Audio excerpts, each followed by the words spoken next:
Parce que le monde n'est pas fini chez les taoïstes non plus.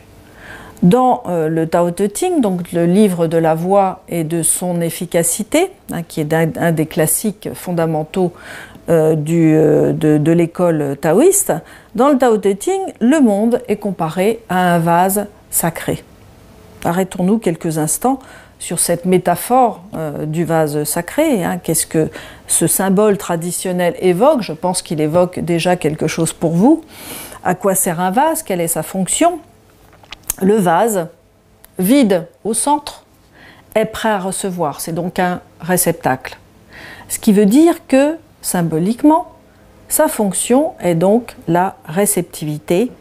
Et dans ce contexte chinois métaphysique, qu'est-ce qu'il reçoit? Eh bien, il reçoit le flux cosmique du Tao, principe suprême de cohésion, d'harmonisation, d'ordonnancement du monde. Et le monde en tant que vase, ce vase-monde, on pourrait dire. Voici ce que le Tao Te Ching en dit, chapitre 41. Je cite, « Le vase, monde, ne s'accomplit pas avant un long temps. »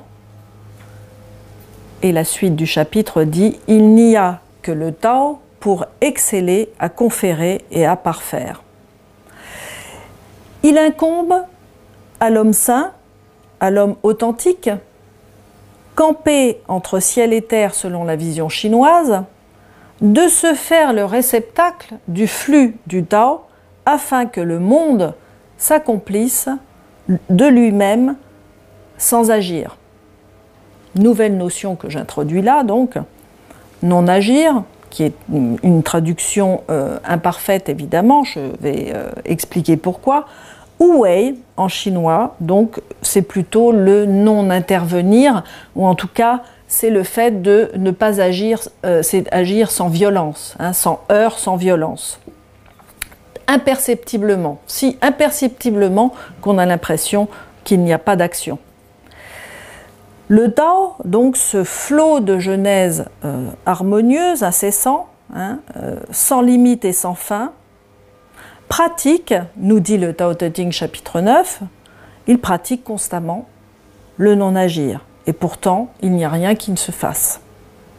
Autre verset, là on va aller chercher du côté du livre des mutations que je vous ai présenté tout à l'heure, donc le fameux I Ching.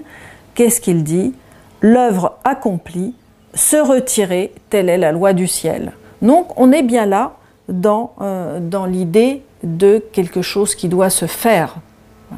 Il y a une formation et ensuite cette formation, cette œuvre doit se poursuivre donc d'elle-même.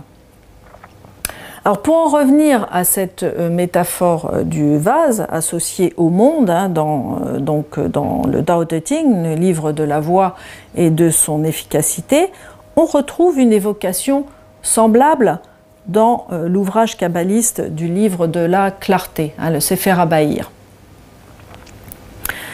Les 6 jours de formation du monde dans la Genèse sont comparés donc dans ce Sefer HaBahir, sont comparés à 6 beaux vases. Et il est précisé que ces 6 beaux vases sont les cieux et la terre qui reçoivent les forces cosmiques.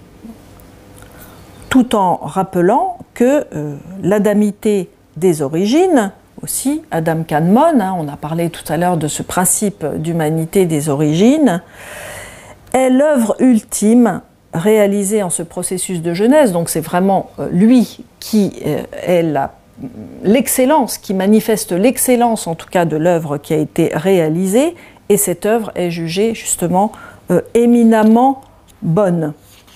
Le texte le dit, éminemment bonne, Tov Meod en hébreu. Tov Meod est jugée éminemment bonne par Elohim. Elohim, je vous ai dit que on pouvait, c'est un pluriel et il représente donc les forces cosmiques.